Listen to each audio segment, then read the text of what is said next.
Here are 4 recent A-star pressure group examples you can use in your A-level politics essays. Here I've covered outsider and insider groups, both success and failure, and after I read these out, I will essentially give some analysis.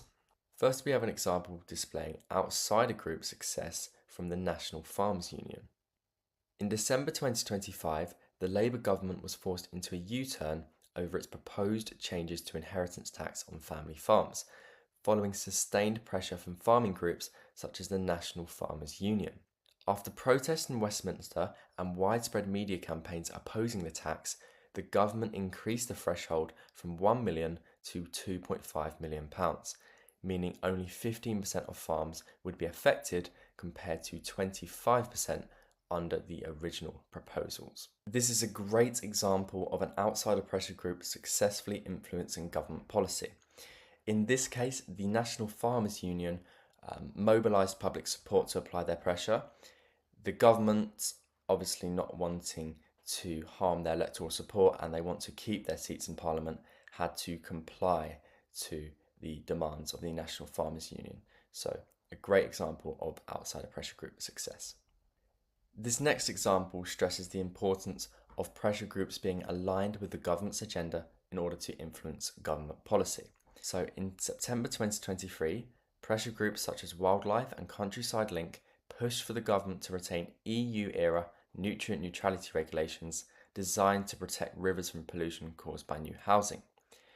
In spite of this, the government decided to relax house building regulations, with Michael Gove, former Secretary of State for Levelling Up, arguing it would provide a multi-billion-pound boost for the UK economy. In this case, because what these groups are advocating for does not align with the government's agenda, they are unable to have an influence on government policy, especially given that they do not have much public support behind their cause. Next is an example of an outsider pressure group failure to influence government policy.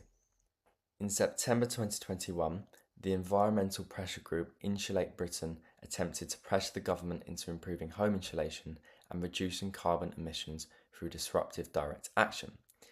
The group repeatedly blocked the M25 motorway, gaining widespread media attention, but failed to achieve policy change. This highlights how disruptive outsider methods can be ineffective if they alienate the public against their cause. This is because if the public are not rallying behind a pressure group's cause, there is little pressure on the government to actually change their policy. Lastly, we have a really nice example of insider pressure group success. For example, housing pressure group Shelter successfully influenced the abolition of Section 21 no-fault evictions through its close relationship with decision makers. Shelter lobbied MPs, met with government officials, and provided evidence on the impact of no-fault evictions on renters and homelessness. Following this, the Labour government passed the Renters' Rights Act 2025, ending the ability of landlords to evict tenants without providing a valid reason. This highlights that when a pressure group's objectives align with the government's agenda, they are able to gain access to the government and ministers and advise on policy accordingly, thereby influencing government decisions. These insider groups are more likely to achieve their aims because they can influence decisions from within the policy-making process.